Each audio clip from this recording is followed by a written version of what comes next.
이슈스 스타트업 털어주마.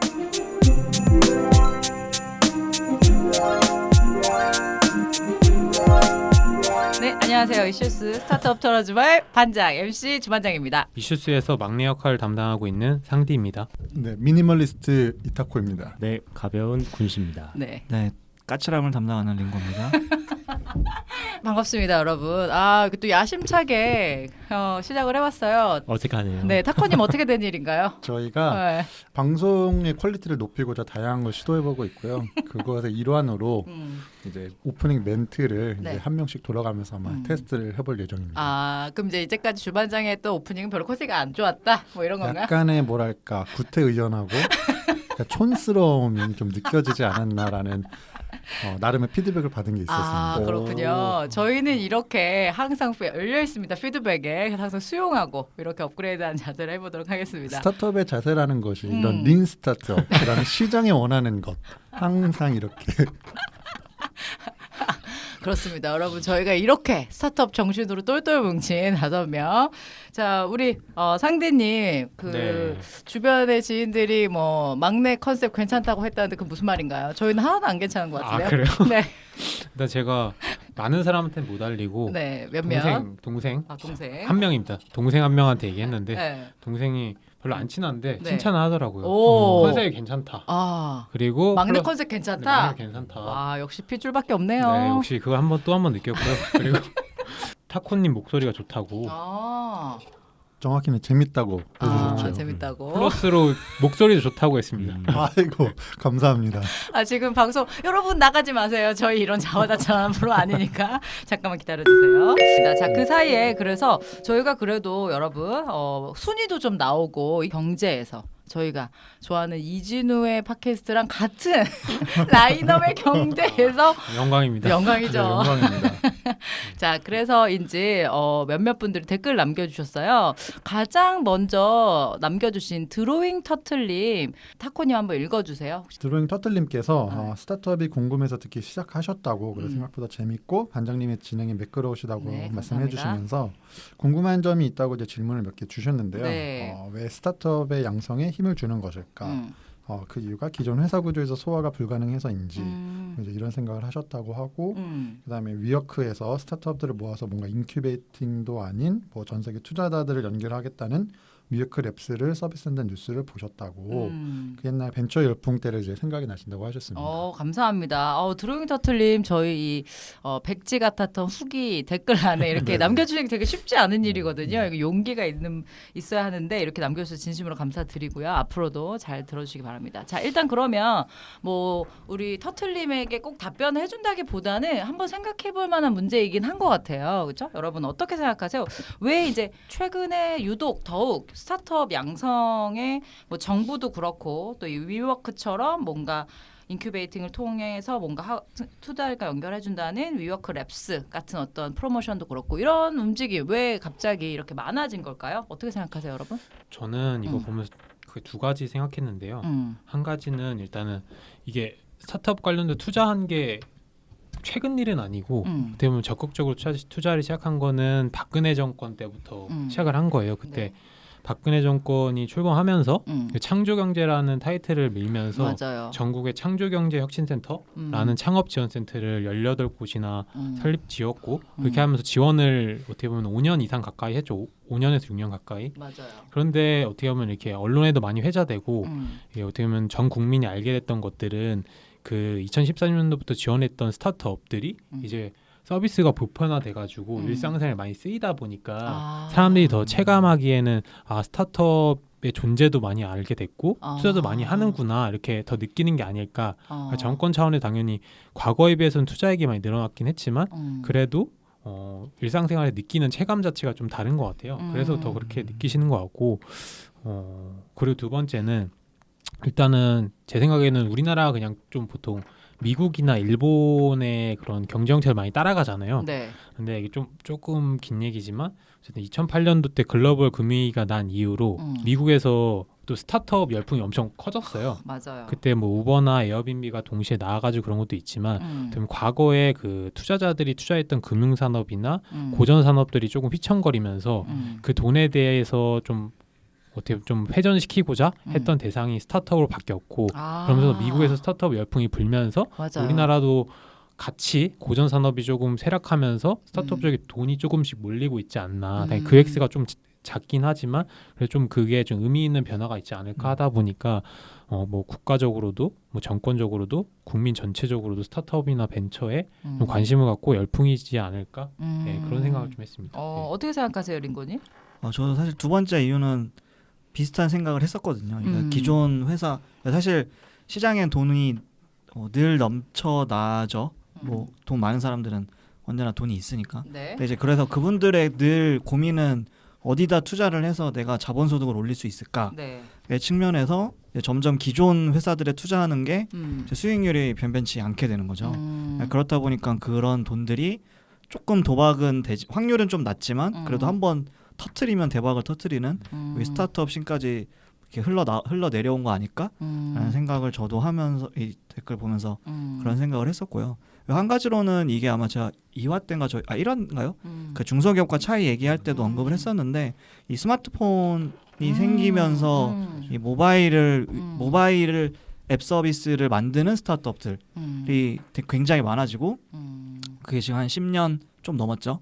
그러면서 어느 정도 초창기 회사들은 성숙기로 접어들었고 그 이후에도 계속해서 새로운 회사들이 탄생하는 거 아닐까라는 생각을 개인적으로 해봤습니다. 맞네요. 뭐 웹이나 앱이 어떤 그런 서비스로 바뀌면서 여기 왜 이제 대기업에서 흡수할 수 없어서 그런가요? 뭐 그러니까 이런 얘기도 하셨는데 대기업에서 굳이 하나 안 해도 될 수 있는 것들이 많아서 예전에 뭐 제조나 이런 장치 산업들이 많았으니까 그런 걸 수도 있겠다는 생각이 드네요. 우리 타코님은 어떠세요?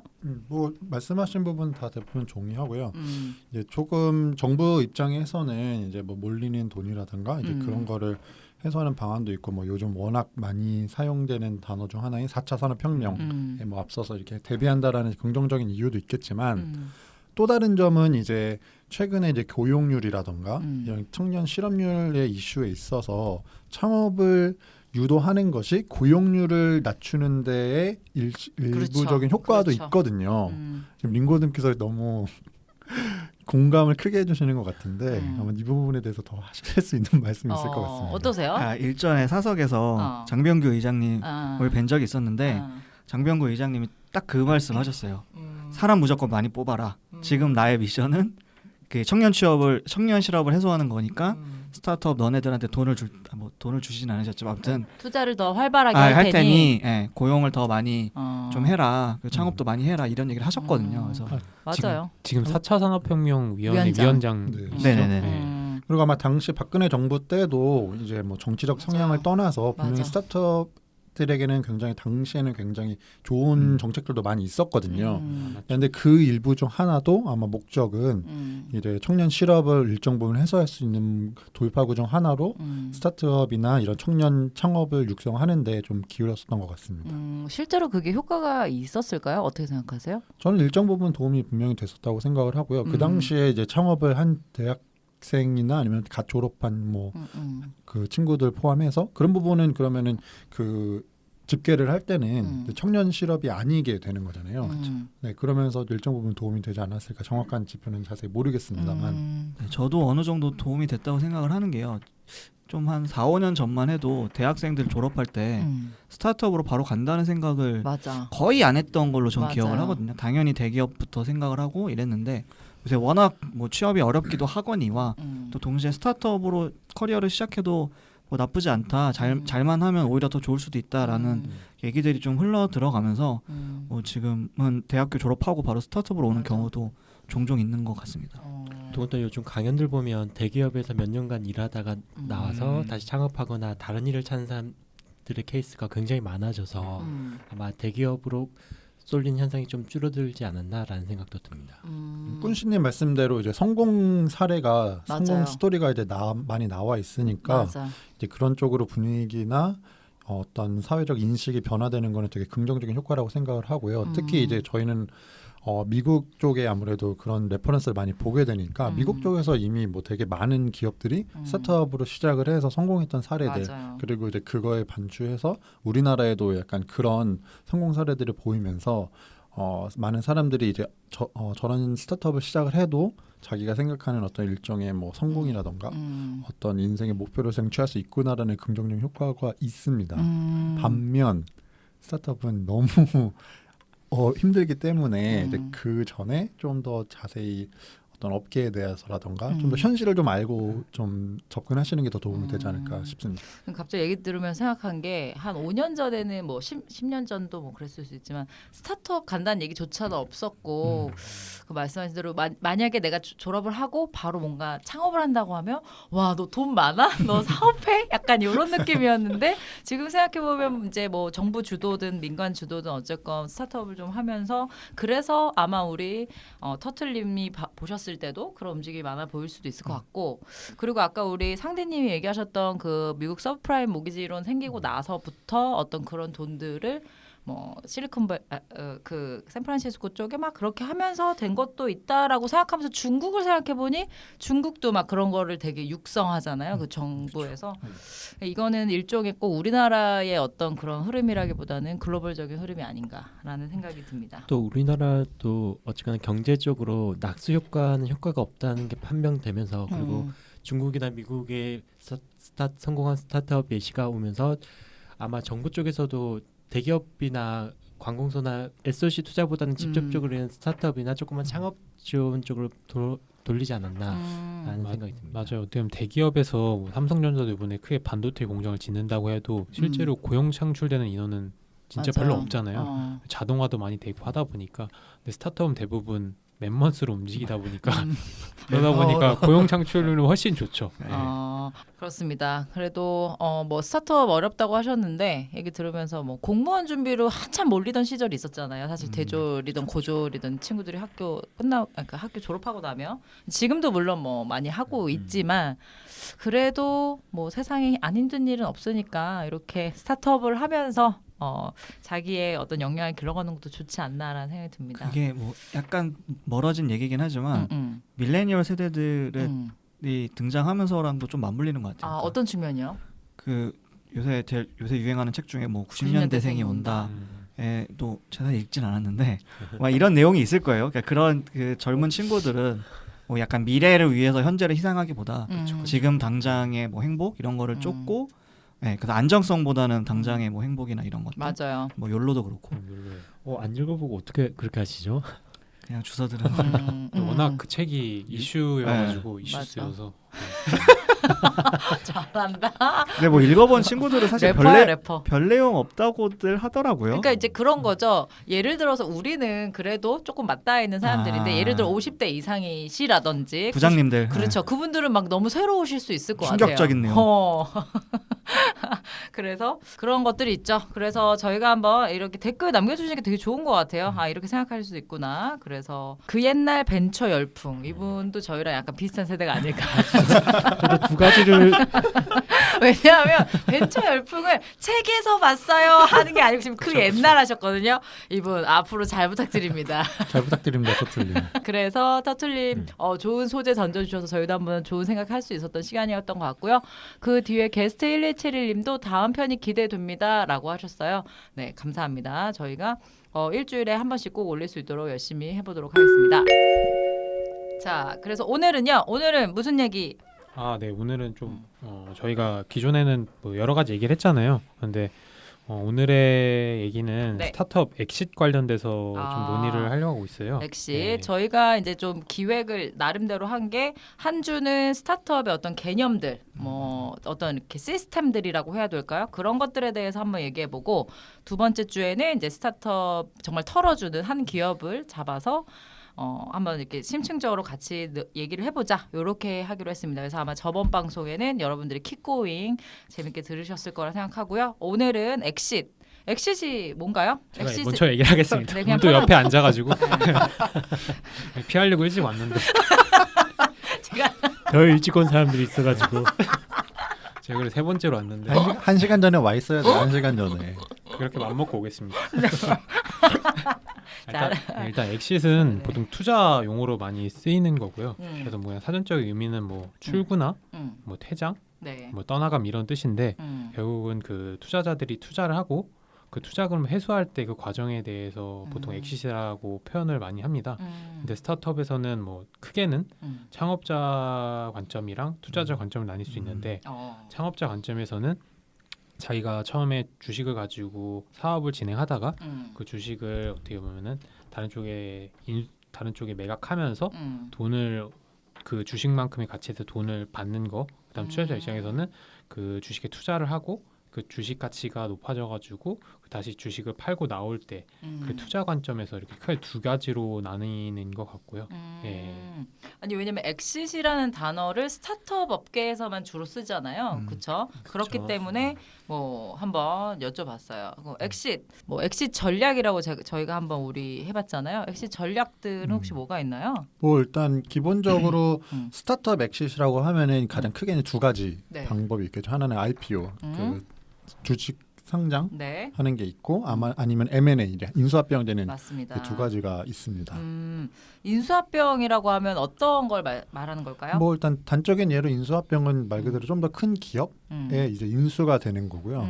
그렇게 되면은 스타트업 창업자 입장에서는 이제 피인수자가 되고 이제 인수한 기업에 소속이 되는 형태가 되겠죠. 그렇습니다. 예를 들어서 혹시 뭐 IPO 된 기업들, 뭐 M&A를 당한이라고 하면 좀 그럴까요? 아무튼 M&A로 엑시트 된 기업들 혹시 여러분도 아시는 거 있으신가요? IPO 된 거 뭐가 있나요? IPO 케어랩스.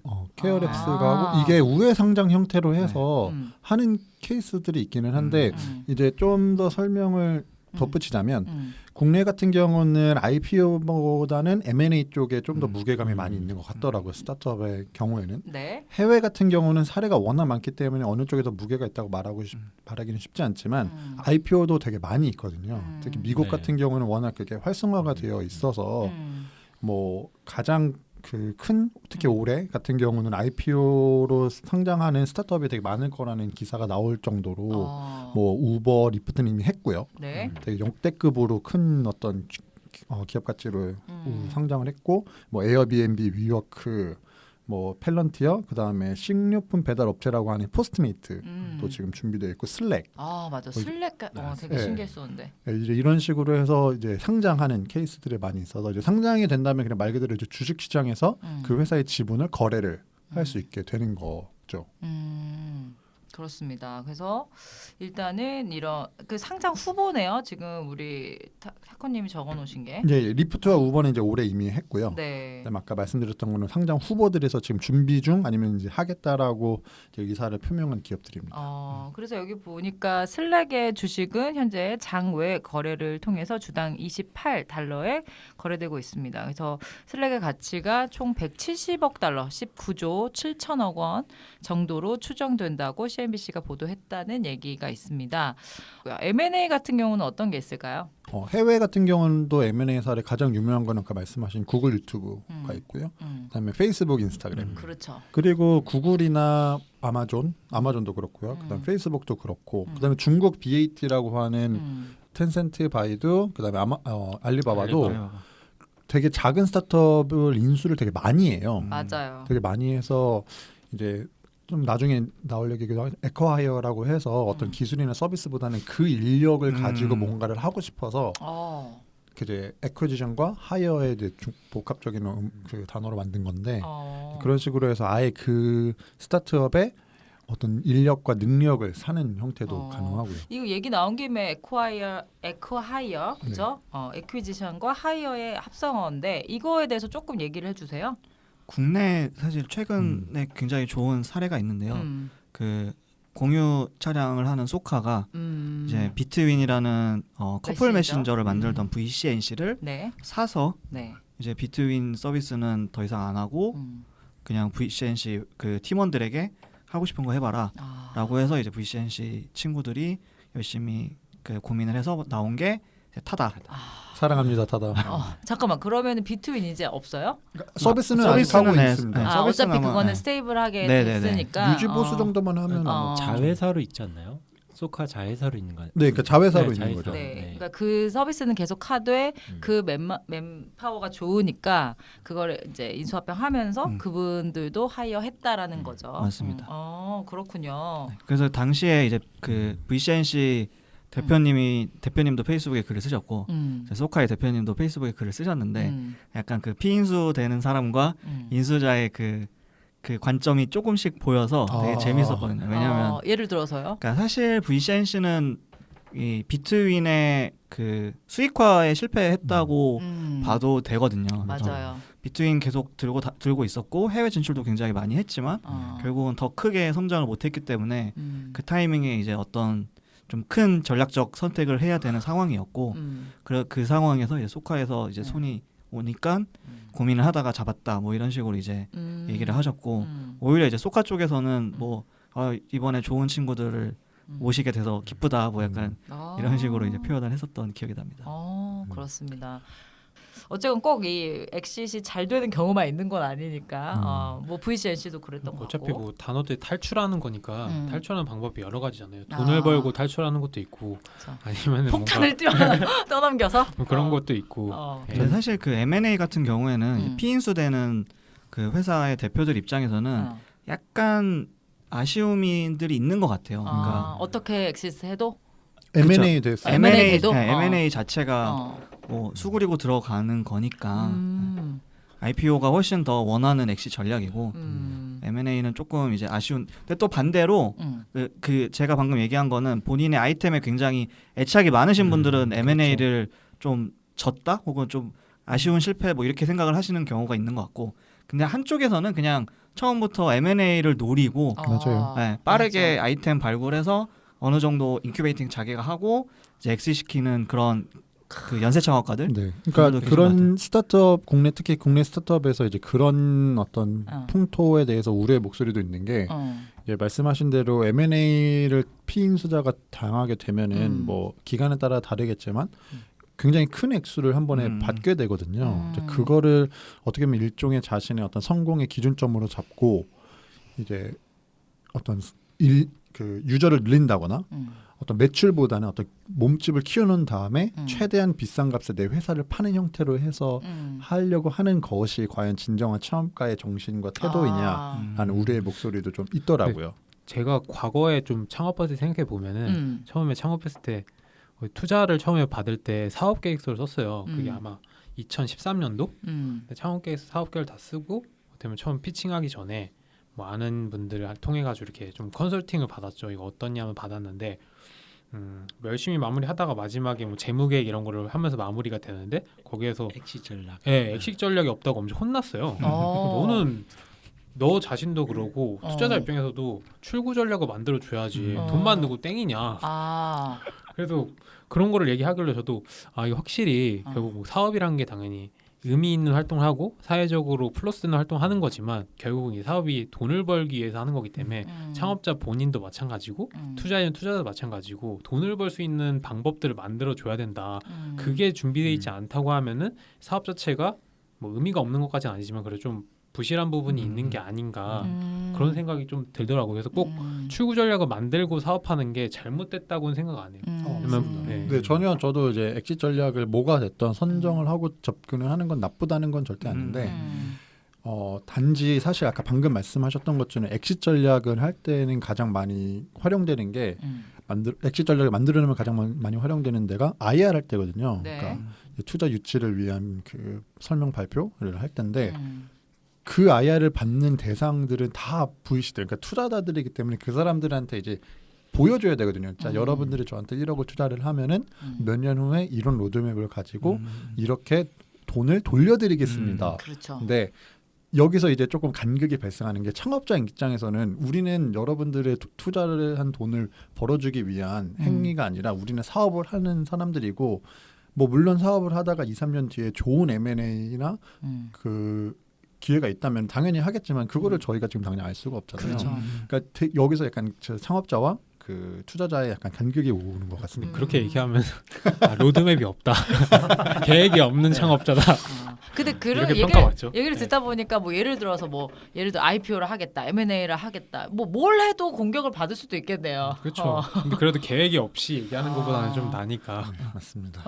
우리나라는 M&A가 아무래도 활발하지 않기 덜 미국에 비해서 덜 활발하기 때문에 그거에 대해서 좀 회의적이다라는 기사가 있긴 하지만 그래도 우리나라에도 여러 가지 M&A 성공적인 사례가 있습니다. 몇 가지 좀 소개를 해줄까요? 뭐 저는 이제 개인적으로 좋아했던 거는 김 기사가 다음 카카오에 갔을 때 네. 되게 좋아했었거든요. 저는. 네. 그래서 저는 예전에 김 기사 대표님이 하시는 강연을 들을 기회가 있어서 이제 얘기를 들었었는데 네. 이제 뭐 힘들었었던 얘기 되게 많이 하셨고요. 음. 사실 김 기사도 어떻게 보면은 그 비즈니스 모델, 그러니까 수익 창출할 수 있는 모델을 실패했거든요. 그렇죠. 없죠. 사실 네, 우리 없었어요. 내비 가지고 돈을 어떻게 벌겠다는 맞습니다, 거야? 약간 맞습니다. 이런 뭐 느낌이었으니까. 약간 그 보험과 연계하는 게 있긴 있었는데 네. 잘 되진 않았죠. 네, 그것도 보험과 잘 안 연계하는 게 뭐죠? 그러니까 차가 사고가 나면 아. 내비에는 어딘지 찍히잖아요. 아. 그럼 이제 바로 그 위치를 가지고 이제 보험회사에서 아. 대응을 해주는 연계를 할 수는 있기는 한데 말씀하신 대로 뭐 그렇게 전화하면 되거든요. 아, 보험사에다. 그렇죠. 아, 그리고 또 하나는 그것도 있으셨대요. 그 광고, 배너 맞아요. 광고. 배너 광고. 그 어플 그 내비 어플 내에서 배너 광고 하시는 것도 생각을 하고 참 다양한 수익 모델을 고민하셨는데 잘 안 되셨었대요. 참 잘 안 되셨었는데 사실 김 기사 같은 경우는 이제 600억에 매각된 걸로 이제 알려져 있는데 카카오에 직전에 이스라엘의 스타트업의 웨이지라는 그 내비게이션 어플 서비스가 있었어요. 당시에 되게 유명했었는데 그게 1조 원에 구글에 매각이 됐었거든요. 그 사례가 있어서 다음 카카오에서도 김 기사를 사도 되겠다라는 게 된 거예요. 그리고 그 김 기사 당시 대표님도 이렇게 말씀을 하셨고 기사에서도 당시 그렇게 나왔었거든요. 그러면서 얘기했었던 게 그 기술의 품질이라든가 서비스의 완성도는 김 기사가 훨씬 높은데 단지 이스라엘 스타트업 웨이지가 이스라엘 출신이라는 이유로 구글에 1조 원에 매각이 된 거고 김 기사는 그걸 10분의 1도 안 되는 가격에 다음 카카오에 매각이 됐다. 그래서 거기에 대해서 어떤 자성의 목소리도 조금 나왔었던 기억이 있습니다. 근데 그거는 약간 다루는 정보의 양이 워낙 규모가 달라서 그럴 거 아닐까요? 우리나라 같은 경우는 면적 자체가 좁으니까 GPS로 뜰 수 있는 정보가 그렇고 그걸 활용하는 기업 자체도 네. 구글에서 쓰냐 카카오에서 쓰냐 하면은 그렇죠. 또 이게 볼륨 자체가 다르니까 또 이 얘기 들으시면 이제 김 기사 우리 대표님이 또 썽을 내실 수 있으니까 김 기사 정말 감사하게 잘 기사 썼습니다. 보니까 저도, 좀 네. 세시더라고요. 기사 보니까 또 대표론 나오나요? 스타트업 언젠간 저 스타트업 대표론을 해야 되는데 주제 잡으시죠. 알겠습니다. 자, 그럼 다른 분들은 어떻게 생각하세요? 좀... 저 김 기사 얘기 하나만 더 해도 네, 될까요? 그럼요. 얼마든지. 저도 되게 좋아하던 사례였던 게 김 기사 원래 썼었는데 그 지도는 전 늘 다음 맵 지금 이제 카카오 맵이 됐지만 다음 맵을 늘 썼었는데 이제 김 기사랑 다음 맵이 합쳐지면서 훨씬 더 파워풀해진 것 같고 카카오 같은 경우에는 모빌리티 사업을 하면서 자잘한 회사들을 되게 많이 인수를 했었어요. 뭐 파킹 히어라고 이제 뭐 주차 관련된 회사도 맞아. 막 인수를 하고 그런 식으로 이제 본인들이 이제 큰 전략적 방향성을 정하면 거기에 지금 있는 회사들을 싹 리스트업을 해서 좀 괜찮은 친구들은 이제 바로바로 M&A를 하는 식으로 사업을 하더라고요. 아, 그렇습니다. 김 기사는 뭐 아마 기억을 못 하시는 분들도 있을 수도 그렇죠. 있어요. 모르실 그쵸? 수도 있죠. 그 그렇죠, 당시에 그렇죠. 운전 안 하셨던 분들은 김 기사를 예전에 뭐 개그맨의 유행어 정도로 그게 더 옛날일 수도 더 있어요. 옛날 점점 청취자 연령대가 올라가는 저는 무슨 말씀하시는지 잘 이해가 안 돼서 웃지를 못하겠네요. 아이고 웃음을 참지 마세요. 병됩니다. 타코님 웃고 싶으시면 웃으시고요. 자 넘어가도록 하겠습니다. 다른 분들 혹시 저도 좀 옛날 사례를 좀 하자면 네. 아까 저희가 대표가 창업자가 출구 전략 관련해서 얘기했었잖아요. 근데 대표적인 사례로 예전에 티몬의 창업자 신현성 대표분이 네. 창업한 지 1년 반 만에 네. 그때 2010년도에 창업을 했는데 2011년 뭐 한 1년 반 만에 어쨌든 리빙 소셜이라는 데 매각을 했어요. 어떻게 보면 회사를 설립하고 그거는 두 번째 매각을 한 건데 첫 번째 매각할 때 리빙 소셜을 매각했는데 이때 엄청난 이슈가 많이 됐거든요. 어떻게 보면은 국내에서 그때 창업 열풍이 불 때 그 대표적인 스타트업이 이렇게 해외 자본에 빨리 엑시스하고 나가냐, 창업자 그런 창업 마인드가 있는 거냐 이런 식으로 엄청 비난을 많이 받았어요. 그러면 반대적으로 또 아니라고 하신 분도 많았지만 그래서 어떻게 보면 그 티몬의 사례가 엄청 기억에 남고요. 그리고 또 더 과거로 돌아가면은 제 기억에 남는 게 G마켓. G마켓도 스토리가 많은 회사인데 그쵸. G마켓도 원래 그 인터파크에 사내벤처를 시작해가지고 나오셔가지고 거의 진짜 벤처처럼 운영하는 회사인데 이것도 공구의 시작이었는데 쥐바켓을. 엄청나게 뭐 전지현 그 카고 바지로도 유명했고 어제 옛날 얘기입니다. 나스닥에 상장하고 난 이후로 이베이에 1조 이상으로 매각이 되면서 지금 좀 스타트업의 좋은 사례도 또 기록을 했었죠. 이것도 스타트업이 좋은 사례이군요. 네, 저는 네. 그냥 예전 그렇군요. 또 어떻게 보면 뭐 인터파크에서 투자를 했지만 그래도 거의 스타트업처럼 운영됐다고 하더라고요. 돈 지원도 거의 없이 그 창업자분들이 스스로 투자도 받고 기업도 키워가면서 엄청 긴 기간 동안 고생하셨는데 결국에 1조 이상 투자해가지고 뭐 행복하게 마무리됐다는 해피엔딩. 해피엔딩. 그 생각해 보면 외국의 큰 자본이 우리나라 기업 스타트업 기업을 인수한 케이스가 큰 케이스는 상업 이커머스 쪽밖에 생각이 안 나는 그쵸. 거예요. 네. 옥션, 지마켓 그리고 쿠팡까지. 쿠팡이 아니라 티몬까지 네. 보면 이커머스 쪽이 그렇게 메리트가 있나라는 생각도 들고 지역성이 그렇게 강하나 그런 느낌도 우리나라가 그 일반 소매업, 그러니까 오프라인 거래액이랑 온라인 거래액 비교해 보면은 온라인 거래액 비율이 딴 나라에 비해서 꽤 높다고 하더라고요. 그러다 보니까 우리나라 좀 시장성이 있다 보니까 외국에서 이렇게 많이 투자하고 M&A 하는 게 아닐까. 저는 이 얘기 한번 해보고 싶은데요. 첫눈. 아마 첫눈도 모르시는 분들도 있으실 수 있지만 그래도 첫눈이 NHN에 뭐 인수 합병된 거 이 얘기에 대해서 좀 아시는 분들 같이 얘기를 좀 해볼까요? 첫눈은 제가 알기로는 이제 원래 검색 서비스였었고 네. 그게 굉장히 좋은 알고리즘 당시에 갖고 있었던 기술 기반의 어떤 스타트업이었고 그게 이제 NHN에 인수가 되면서 지금 네이버의 어떤 기술적인 부분에 아마 바로 적용이 됐었던 걸로 알고 있고요.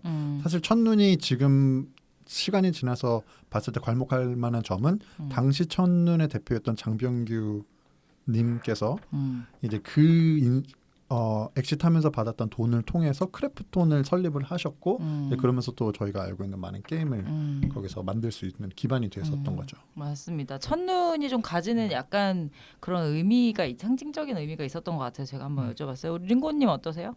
크래프톤이 그 블루 블루홀의 사명을 바꾼 거죠? 이름을 작년 초에 아마 바꿨을 네. 거예요. 네, 올해 초인가 작년 초인가 아무튼 얼마 안 됐죠. 그렇죠? 요즘은 블록체인에 많은 투자를 하고 있죠. 누가요? 크래프톤. 그렇군요. 네, 시장을 점유하기 위해서. 저희가 안 그래도 블록체인으로 모였던 저희가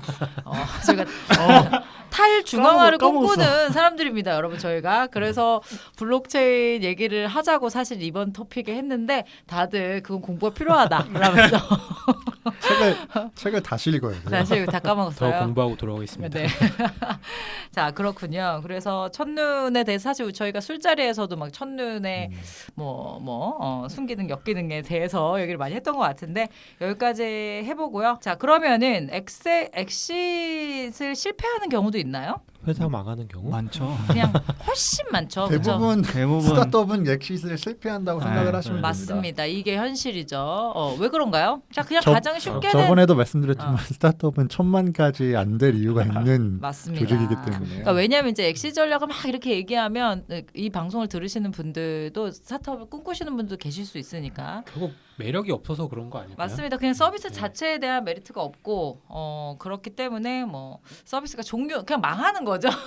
보통 스타트업이 인수합병되는 M&A 되는 게 파는 게 아니라 창업자가 파는 경우도 있지만 보통 그 인수하는 회사에서 사주는 거잖아요. 그쵸. 네. 개념 자체 그러다 보니까 매력이 없으면은 당연히 사준 사람 입장에서는 안 살 거고 그런 게 어떻게 보면 실패 사례일 수도 있는데 제가 보는 좀 실패 사례는 기업 가치를 낮춰가지고 투자를 받거나 M&A 하는 것도 조금은 실패 사례라고 볼 수도 있을 것 같아요. 왜죠? 일단은 뭐 당연히 판다는 거 자체는 의미가 있지만 네. 기존에 그 전 라운드에 받았던 투자 그 기업 가치보다 내려가지고 받는다 자체가 좀 어떻게 보면은 조금 많이 숙이고 들어간다 그런 느낌. 다운 라운드를 말씀하시는 것 같은데 예를 들어서 뭐 그 전 시리즈 B에서 뭐 100억 가치로 투자를 받았는데 그 다음에 M&A가 됐을 때 기업 가치를 그 밑으로 받게 되면은 스타트업 입장에서는 그럼 성장을 하지 못했고 오히려 퇴행했다라는 인식이 될 수 있으니까. 그리고 M&A에서 뭐 창업주는 다를 수 있지만 현금으로 주식을 M&A를 할 수 있지만 주식과 주식으로 M&A M&A를 하는 경우도 있잖아요. 그게 그 지난번에 얘기했던 옐로우 네, 모바일이 네네. 그랬죠. 그리고 또 우리나라 미국 같은 경우는 좀 다른데 우리나라는 100% 인수가 아니라 한 50% 인수, 51% 인수 이런 경우가 많아서 초기 엔젤 투자자들이 회수를 못한 경우가 좀 많이 있다고 하더라고요. 그럴 수도 있겠네요. 그러니까 보통 이제 다시 말씀드리지만 엑시스는 크게는 이제 M&A가 있고 그다음에 IPO에서 상장이 되는 경우가 있는데 상장을 하게 되면 당연하지만 창업주나 주식을 갖고 있는 다른 투자자들은 이제 공식으로 시장에서 그 주식이나 어떤 것을 매매할 수 있으니까 거기서 수익을 창출하는 방법이 있고 M&A 같은 경우는 말씀하셨던 것처럼 예를 들어서 100% 인수를 한다고 하더라도 그거를 그 주식값에 맞춰서 현금 주는 게 아니라 자사주와 교환을 해준대요. 그래서 예를 들어서 뭐 내가 지분을 100% 갖고 있는 창업주였는데 M&A 어떤 계약서 상황에 따라서 남들은 100조 규모로 팔았다고 하지만 내 통장에 100조 원이 찍히는 게 아니라 거기서 뭐 한 500억 정도가만 찍히고 나머지 500억은 그 자사의 그러니까 인수하는 업체 회사의 주식을 받고 그거를 또 바로 행사할 수 없고 뭐 3년이 걸려서 사용을 못 하고 이런 식으로 좀 생각보다 복잡하고 다양한 방법들이 있습니다.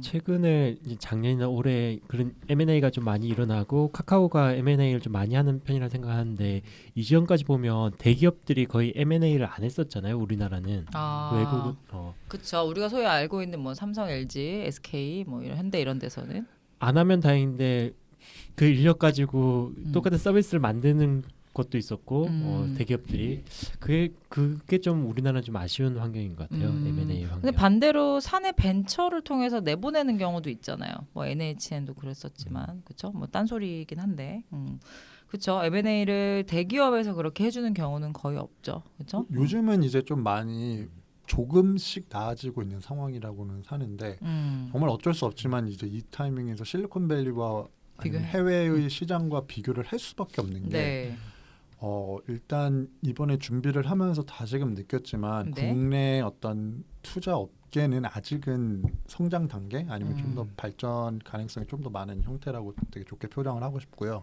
약간 경직되어 있다고 저는 생각하는데. 네, 굉장히 경직되어 있고 사실 스타트업에 있는 그 비중에 비해서는 어떤 성공적인 엑시트 스토리가 사실 그렇게 많은 편은 사실 아니거든요. 맞습니다. 우리가 항상 얘기하고 있는 뭐 배달의 민족도 사실 뭐 이번에 올해 기업 상장을 하겠다라는 얘기가 나왔지만 또 이제는 지금은 그냥 파일을 좀 더 키우는데 자신의 어떤 영향력을 키우는 데 집중하겠다라고 하면서 그런 이 기준에서 따지고 보면은 배민은 아직 엑시트를 안 한 거거든요. 맞습니다. 그러니까 사실 엑시트이 저희가 두 가지가 있다고 말씀을 드렸지만은 내가 계속된 캐시카우를 만들 수 있는 어떤 BM을 갖고 있다고 하면은 아무것도 안 하고 계속 그냥 돈을 만들면서 회사를 성장시키는 방법도 충분히 있거든요.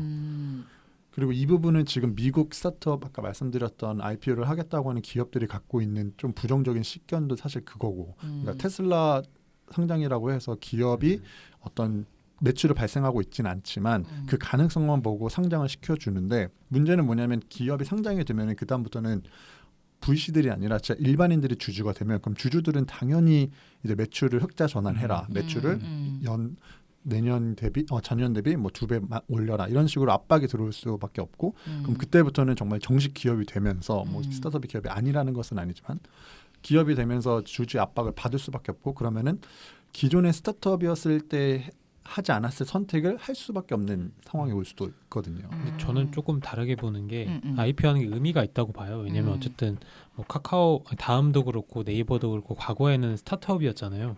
어떻게 보면 정식적으로 상장되면서 그런 대기업들의 바운더리 안에 들어가면서 이제 공식적으로 그런 큰 움직임을 움직이고 큰 산업을 담당하는 한 기업이 된 거잖아요.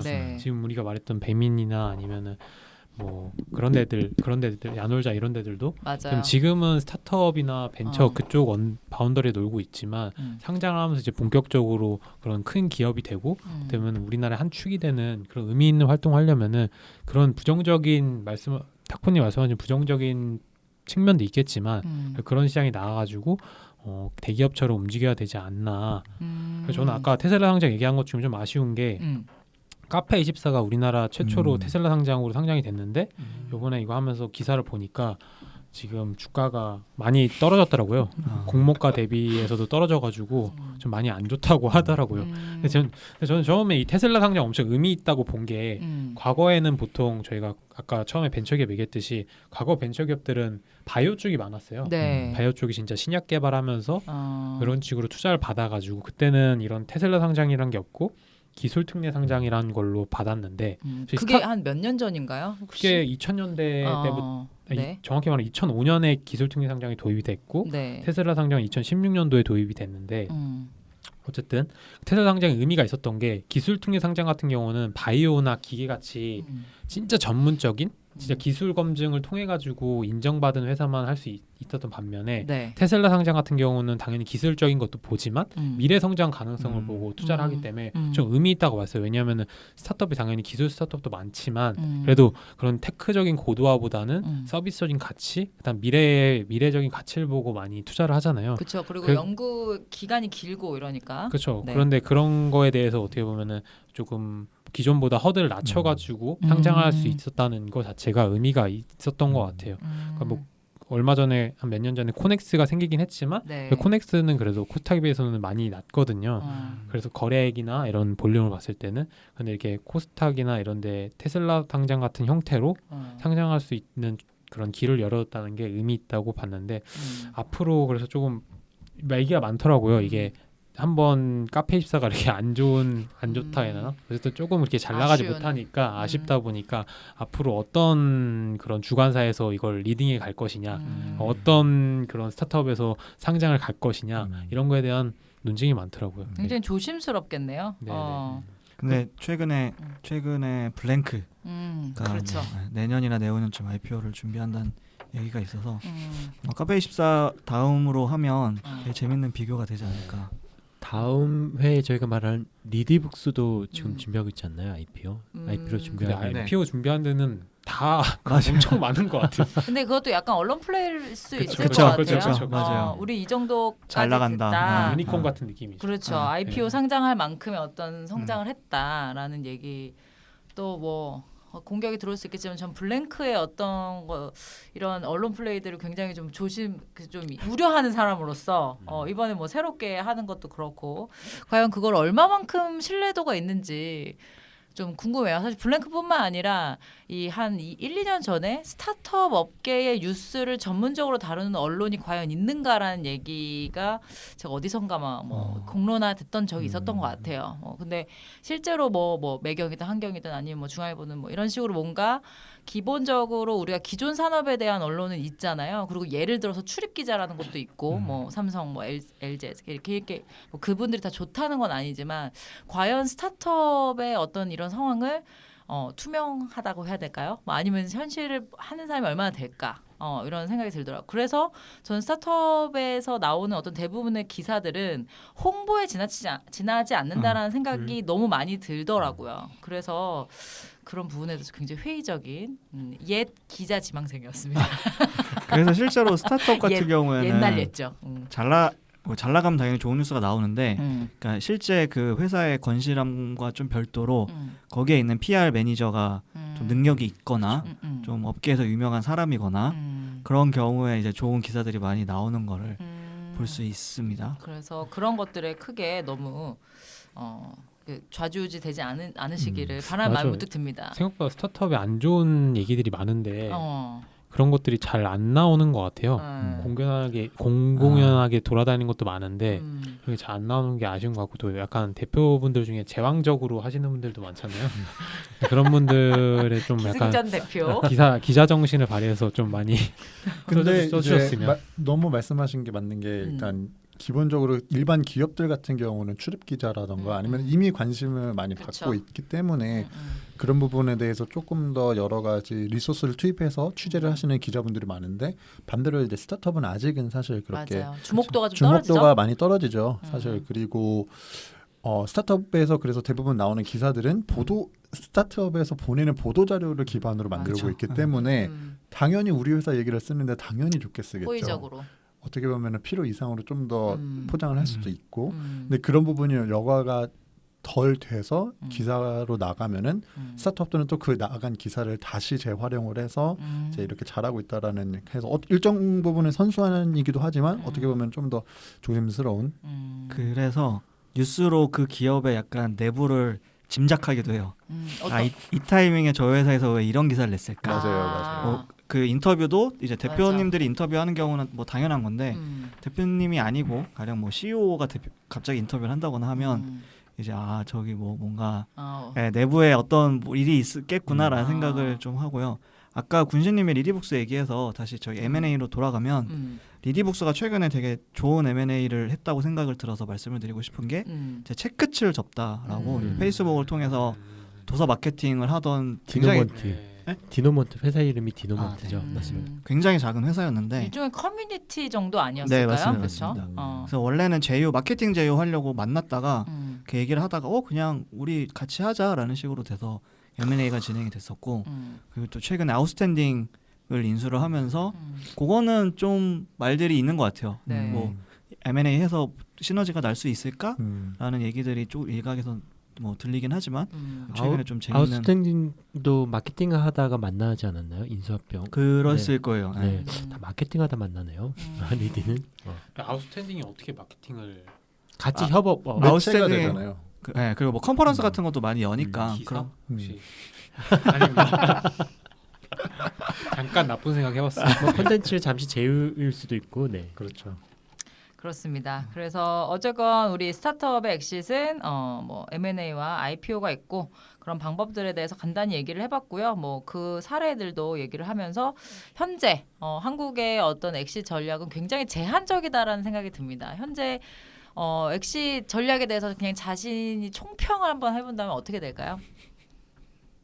저는 엑싯을 해도 뭐 욕 먹고 안 해도 욕 먹는데 약간 이런 느낌도 들고요. 하지만 대표는 엑싯을 항상 생각하면서 해야 된다. 뭐 너무 원론적인 생각이 들었고요. 다른 분도 어떠세요? 저는 뭐 엑싯은 IPO가 짱이다. 근데 IPO가 너무 힘들다. 왜 IPO가 짱입니까? 그러니까 M&A는 사실 아까 계속 얘기 나왔듯이 이게 진정한 의미의 엑싯이 아닐 수도 있고 뭐 여러 케이스들이 있는데 사실 IPO 자체는 전 굉장히 깔끔한 것 같아요. 충분히 성장했고 이제 IPO 상장을 함으로써 이제 더 큰 회사로 가겠다라는 거여서 네, 뭐 창업자, 투자자 다 만족스러운 결과인 거죠. 엑시 전략인 거죠. 근데 너무 힘들고 그 힘든 조건을 풀어줬음에도 불구하고 또 좋지 않은 사례들이 나오니까 네, 얼마나 더 많은 회사들이 IPO를 할 수 있을지는 모르겠지만 네, IPO가 짱입니다. 또 다른 분들은요?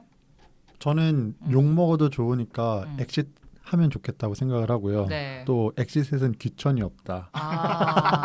어떤 의미인가요? M&A를 해도 좋고 당해도 좋고 뭐 IPO를 해도 좋고 뭐가 됐든 어찌 됐든 실패하지 않고 우리가 자주 말하는 데스밸리를 무사히 넘겨서 맞아요. 뭐가 됐든 엑싯을 했다라는 것은 내가 갖고 있는 회사가 이 정도의 매력은 있었다라는 어떤 반증이 되는 거잖아요. 그리고 어떻게 보면 그동안 몇 년 동안 해왔던 나와 그리고 나의 팀원들의 노고가 그만큼 가치가 인정받는 거라고 생각을 해서 참 뭐가 됐든 엑싯을 하면 참 좋겠다라고 생각을 하고 다만 이제 아쉬운 점은 다시 말하지만 국내에는 아무래도 그런 생태계가 너무 제한적이고 그러다 보니까 해외에서 사가는 케이스가 많을 수밖에 없는 거예요. 왜냐하면 맞아요. 돈도 그렇고 해외 기업 입장에서는 자기네들이 지사를 설립하느니 그냥 기존에 잘하고 있는 국내 플레이어들을 데려다가 하겠다라고 하는 게 그 기업 입장에서 너무나 당연한 전략적인 선택이잖아요. 그 저는 그거를 나쁘다고 생각하지는 않되 다만 이제 국내 기업들이 여력이 된다고 하면은 좀 많이 이쁘게 봐주시면 좋겠다라고 생각을 합니다. 네. 제가 얼마 전에 듣기로는 네이버 쪽에 투자받은 스타트업이었는데 그런 게 있더라고요. 그 대기업에서 엄청 힘들대요. 어딜 투자하는 게. 왜냐면 우리나라 대기업에 대한 관련된 공정거래법이나 여러 가지 복잡한 법들이 많잖아요. 그렇죠. 이 투자하는 과정 자체도 까다롭고 그 투자 기업에 관리하는 과정도 까다롭고 그러니까 뭐 예를 들어주고 총수가 예를 들어주고 뭐 어떤 페이퍼 컴퍼니 만들어 돈을 돌렸는지 아니면 맞아. 둘이 뭔가 내부적으로 결탁된 게 있는지 이런 것들에 대해서 너무 정부 쪽에서 계속 지켜보니까 그런 것들 때문에도 불편해가지고 굳이 내가 이런 불편까지 감수하면서 투자할 필요가 있어? 이래가지고 안 하는 경우도 있을 것 같다고 하더라고요. 투자하시는 분들이 실제로 그리고 투자를 받고 나서도 뭘 하려고 해도 너무 이런 복잡한 과정 때문에 그냥 투자만 하고 실제적으로 시너지 나는 건 없고 그리고 과연 대기업의 투자가 좋을까? M&A 했을 때 대기업 자체도 좋을까? 그 M&A 된 그 스타트업 자체도 좋을까? 이런 고민도 든다고 하더라고요. 그 조직으로 다시 들어가면 그렇죠. 네. 사실 그것도 참 딜레마가 될 것 같기는 합니다. 그 기업이 스타트업이 잘 큰 이유가 조직 문화 때문에 잘 큰 이유도 있으니까 좀 애매하긴 하죠. 네, 저는 IPO M&A보다 IPO가 좋은데 우리나라 현실상 IPO는 지금 좀 힘들지 않을까? 그럼 M&A를 보고 있으면 이게 1년 후에 될지 5년 후에 될지 10년 후에 될지 모르잖아요.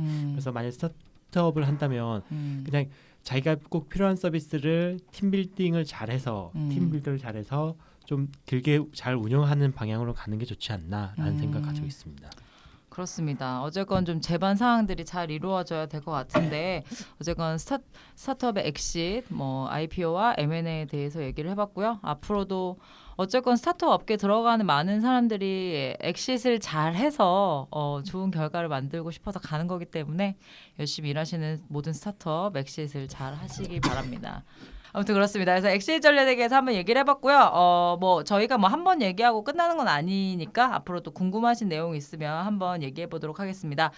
자, 그래서 오늘 스타트업의 엑시트 열심히 응원하면서 마무리하도록 하겠습니다. 이슈스 스 마 다음에 만나요. 감사합니다. 감사합니다.